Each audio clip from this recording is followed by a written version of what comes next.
por su participación. Un académico más en plataformas o de los presentes para que pueda hacer ejercicio de la réplica.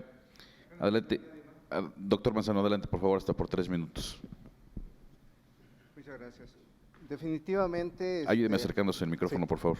Definitivamente celebro, inclusive me gustó mucho que el licenciado Botello haya referido el ejemplo de lo que se logró hacer en esta universidad bajo la dirección de Gilberto, porque la verdad es un ejemplo claro de que teniendo una libertad, él promovió un ecosistema tal que fomentó a muchos científicos y capital humano de calidad que hay en esta universidad a ser creativos y a hacer propuestas nuevas, y fue todo un éxito. De hecho, también yo recuerdo cuando estaba con los invernaderos, que inclusive también aquí el ingeniero Loyola participó, y hasta también una ONG la involucramos en su momento. En fin, entonces toda esta libertad de cátedra, toda esta libertad de investigación da riqueza. Si acaso será cuestión de direccionarla un poquito, pero de que tenga una guía, pero no de imponer qué es lo que se va a investigar. Creo que en ese sentido, creo que vimos los ejemplos palpables, Gilberto, y yo creo que da muchos frutos, y lo que tenemos que hacer menos en este país es limitar la creatividad, limitar la capacidad de pensamiento, etcétera, etcétera. Por otro lado, en el caso, por ejemplo, de las patentes y de la propiedad intelectual, bueno, hay muchas maneras en que se puede resolver quién es el dueño de la patente, si es bajo regalías, si es bajo nada más licenciada o qué. Hay muchas maneras de hacerlo dependiendo de las contribuciones y todo, pero no la contribución principal, claro que es importante, no nada más la económica es lo único, sino también la capacidad intelectual. ¿Qué hay detrás de todo ese conocimiento que dio lugar a esas patentes? Y creo que inclusive, por ejemplo, en el caso que yo refería antes, esas patentes están del dominio público, siempre lo que necesitamos, por ejemplo, quien quiera construir sus casas, etcétera, etcétera, con que dirija una carta de una sociedad organizada en una comunidad específica, con eso es suficiente para licenciar esa patente y no hay más allá del camino. Entonces, maneras de proteger la propiedad intelectual creo que la hay, entonces, y tampoco excluir, pues obviamente a los inventores de la propiedad intelectual.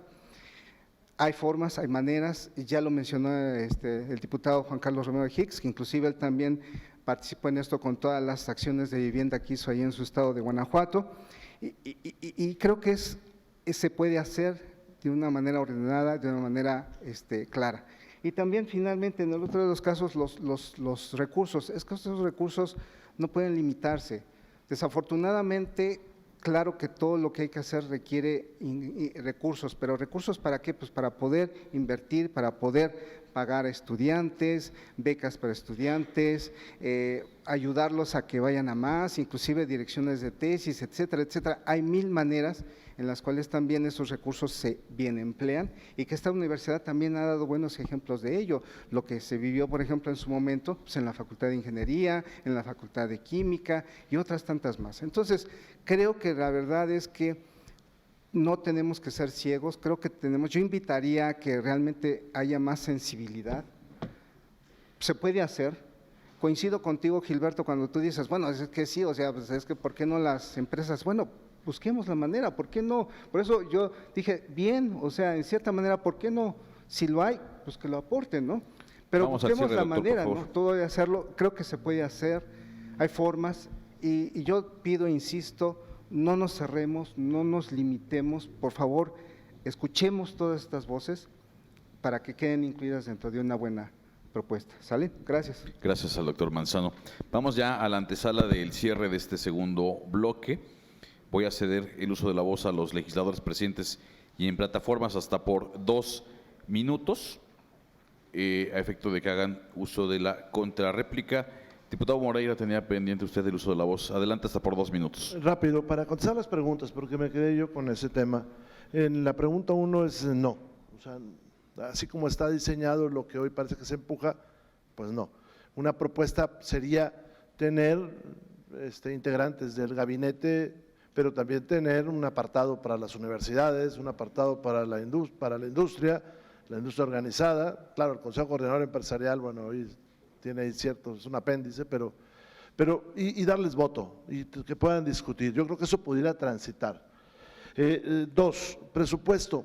Bueno, ha sido una tragedia que no hayamos alcanzado el 1%, pero hoy lo que se quiere es eliminar y entonces, bueno, pues menos va a suceder. Soluciones. Bueno, pues una alternativa puede ser presupuestos progresivos o cuando menos que garanticen que no hay un retroceso y que el índice inflacionario se les va a dar allá. Otra es no irnos al PIB, sino irnos a una parte del presupuesto de la nación y eso, bueno, pues trae otras realidades. Ahora, ¿de dónde sacar dinero? Pues un lugar de donde sacar dinero puede ser un impuesto a los grandes ricos. Es decir, si vamos a criticar al Telmex, pues a los grandes ricos que sacaban el dinero de todos. Entonces, que esa es una solución que dan muchos países con gobiernos socialdemócratas, a las grandes fortunas, a las muy, muy grandes, no a los que tienen otro tipo de fortunas más pequeñas, muy grandes, pues un impuesto y ese impuesto pues dedicarlo a la ciencia y a la tecnología, obviamente regresamos a quién lo distribuye, ese es otro tema. Termino con la 3. Hay que tener cuidado con los estímulos que tienen efectos inversos. A nosotros ya se nos ocurrió alguna vez este tema de cómprale al que está en tu estado. Sí, lo que generó es que los productos se fueron más caros, porque es un estímulo inverso, que tiene efectos inversos. Entonces todo el mundo empieza a quedársela cómoda porque aquí es. Pero yo creo que en esta parte de las patentes y en esta parte se puede resolver de muchos mecanismos. Es decir, se te contrata para una investigación, bueno, pues ahí. Pero si son estímulos, si son inversiones generales, pues no podemos, tenemos que resolver el tema de las patentes y de las regalías, porque si no ponemos de nueva cuenta acciones que tienen efectos inversos. Entonces, pues ya no investigo, mejor me voy a la iniciativa privada y allá lo saco. O lo hago yo en el extranjero, que no fue un ejemplo mío, fue un ejemplo de la del CONACYT. Vamos al cierre, diputado, entonces, por favor. que fue con su familia, que le fue mejor yendo al extranjero. Entonces, yo creo que es apoyar directo. Y esas serían mis 3 respuestas a las 3 preguntas. Y cierro con un compromiso. Aquí dijimos que hagamos compromisos futuros. Por ejemplo, senador, propongamos que hagamos un trabajo bicameral para evitar esos ires y venires, porque si no ya me la sé, ahí no la vamos a pasar. Un trabajo bicameral, como el del Código Nacional de Procedimientos Civiles y Familiares, que empezó un código y terminó otro código, totalmente. Y ya de acuerdo, senadores, diputados, barra de abogados. De eso ya estamos de acuerdo.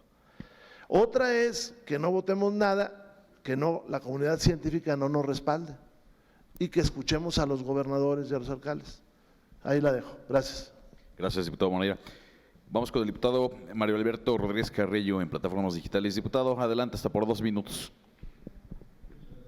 Sí, yo me sumo al asunto que dice mi compañero diputado Moreira, de transitar en una ruta de acuerdos.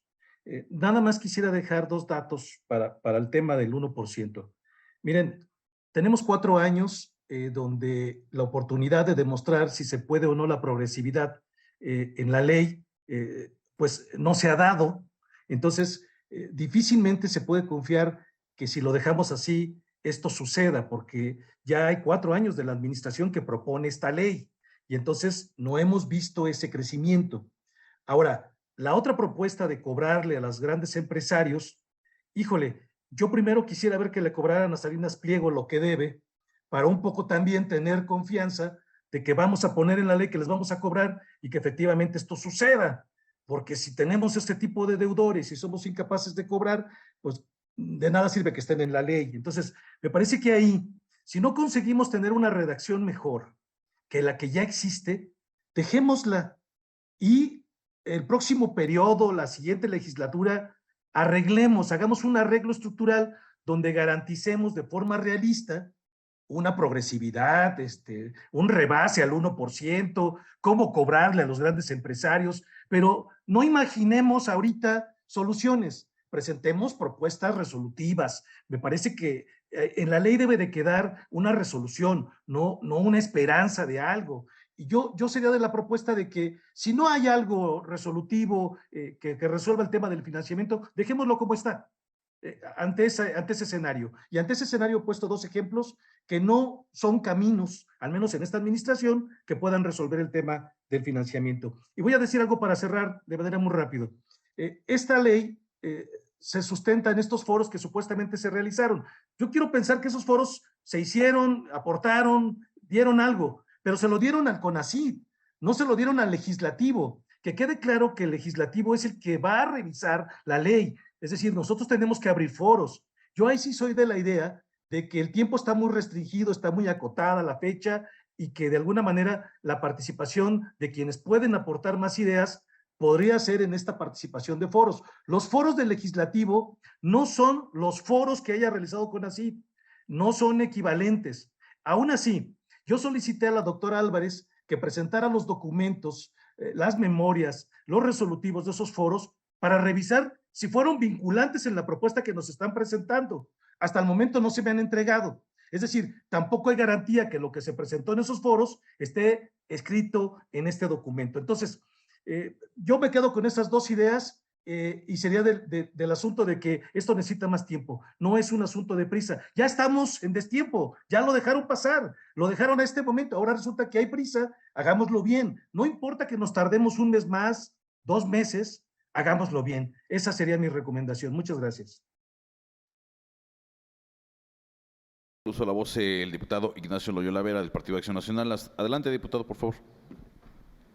Muchas gracias. Pues ya es el cierre también. Nuevamente, muchas gracias a la rectora por esta invitación. Saludo con mucho respeto y aprecio a todos mis compañeros. Y yo también coincido, y yo soy de muchos dichos, lo que de noche se hace, de día parece, y estamos en la noche de un sexenio. Mejor esperemos, trabajemos, sigamos trabajando, no lo olvidemos, sigamos trabajando, pero preparemos cuando haya desde el Ejecutivo más apertura para escucharnos. Hoy no la hay, se los puedo garantizar. Y más que contrarréplica, quisiera hacer una súplica y una petición de comprensión, que me permitan retirarme. Tengo un compromiso a las 2 y la verdad yo llegué desde las 11:30 porque pensé que el tráfico estaba muy complicado, no me tocó mucho tráfico, pude estar aquí. Cualquier sugerencia o amenaza, por favor, en redes sociales. Muchas gracias y gracias por su comprensión y invitación. Gracias, diputado. Muchas gracias al diputado Ignacio Loyola. ¿Algún otro de los diputados aquí presentes en el uso de la voz para ir cerrando ya hacia el apartado de conclusiones? Senador Gilberto Herrera y después el senador Alfredo Botello. Bueno, el senador Alfredo Botello, por favor. Volviendo a la joya de la corona, aquí recuerdo muy bien incluso esa intención expresada por Pemex para hacer una alianza con la universidad encabezada por don Gilberto, donde su director Lozoya había contemplado a la universidad como un centro formador para su centro de investigación, y qué lástima que no se haya realizado. Y es precisamente esta ley es lo que está impidiendo también, que precisamente las universidades puedan aperturar estos nuevos centros de investigación, estas alianzas importantísimas, no únicamente con las empresas del Estado, sino incluso también con las empresas privadas. Recordar incluso que una empresa privada aportó al CONACYT un ventilador portátil para que este mismo fuera replicado por los centros de investigación y se lo habían depositado incluso así de sí. Sin embargo, no se concretó. Y hablando sobre tecnología extranjera, ¿por qué no le hemos apostado a la vacuna que se está realizando en esta institución? Recuerdo que en mi última sesión de consejo que tuve el honor de acompañar a Tere en su administración, ahí mismo, precisamente acudí a la iniciativa privada para que no obtuviera la iniciativa privada, sino que aportara para esa primerísima etapa 500,000 pesos que era para cubrir esa primer semilla de esa vacuna tan necesaria. Y esa es la aportación que tiene la iniciativa. Y también esos fondos donde pudimos precisamente aportar a General Electric, que sí hace investigación, y allí están cientos de investigadores allá en el refugio, para lo que es la ingeniería aditiva, que es lo de hoy en tema de aviación. Y también, desde luego, recordar desafortunadamente que cuando le di noticia a la directora cuando vino a visitarnos, decirles que el CIBESTAP estaba trabajando en esa investigación cuántica para la seguridad, dijo, eso no es ciencia. ¡Qué desgracia! Ya le decía a don Gilberto que ojalá y la dirección hubiera gente que sí le apuesta a la real investigación y que hubiera tenido esa posibilidad de estar al frente de instituciones como las universidades y que sí entendiera bien el desarrollo de la ciencia y tecnología en este país. Muchas gracias. Gracias al senador Alfredo Botello. Está solicitando el uso de la voz el senador Jorge Carlos Ramírez Marín, senador del PRI, en plataformas. Si usted no tiene inconveniente, le vamos a hacer el uso de la voz. Y cierro con usted con los compromisos, senador. Senador Jorge Carlos Ramírez Marín del PRI, por favor, hasta por 2 minutos de su participación.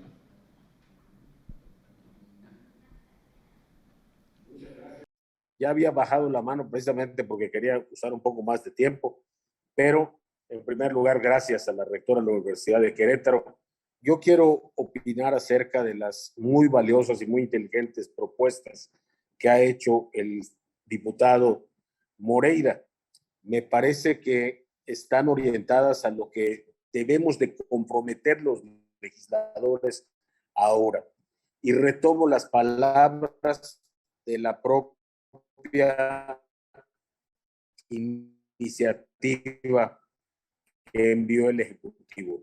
No dejar a nadie, no se puede quedar nadie que esté involucrado en este tema sin externar su opinión, sin alzar la voz y decir qué es lo que piensa. No dejar a nadie afuera, lo que significa que sin discriminación escuchemos a las universidades públicas, a las universidades privadas, a la iniciativa privada, a las embajadas extranjeras que tienen convenios de investigación con México y becas para investigadores mexicanos. Creo que el compromiso principal que debemos asumir, y lo ha externado de manera contundente el diputado Moreira, es que el legislativo no puede estar cerrado a ninguna expresión, y esto significa utilizar todo lo que tenga a mano y todo lo que sea necesario, comenzando por el tiempo. Yo no satanizo la iniciativa, creo que tiene una extraordinaria intención. Yo no satanizo algunos de sus métodos. Estoy seguro que el Estado debe tener control sobre los recursos que asigna. Es además parte de su responsabilidad, pero de ninguna manera se pueden sacrificar libertades. Y sobre todo en este tema, no podemos convertir una declaración ideológica y pretender que esto nos va a ganar el futuro. El futuro nos van a ganar las acciones que hagamos en la dirección correcta. Y es un futuro que está hablando de medicinas definitivas, de curas definitivas a enfermedades endémicas, que está hablando de inteligencia artificial, que está hablando de temas que hoy en México no tenemos ni siquiera sobre la mesa en un volumen importante. Eso es lo que nos debe preocupar, porque desde mi punto de vista, aquí el tema de futuro, insisto, no es una declaración ideológica, no es decir lo que yo quiero ser, es hacer lo necesario para hacer lo que merecen los ciudadanos que viven en nuestro territorio. Creo que esa debe ser la búsqueda principal de esta iniciativa. Todas las opiniones han sido extraordinariamente ricas y creo que tenemos que tomarlas en cuenta los legisladores, y para eso tener un muy buen programa de trabajo para que efectivamente recojamos todas las inquietudes y mejoremos todas las iniciativas que se han presentado. Muchísimas gracias nuevamente y felicidades por la conducción y por el debate que ha inducido, insisto, sumamente rico. Senador Jorge Carlos Ramírez Marín del Partido Revolución Institucional.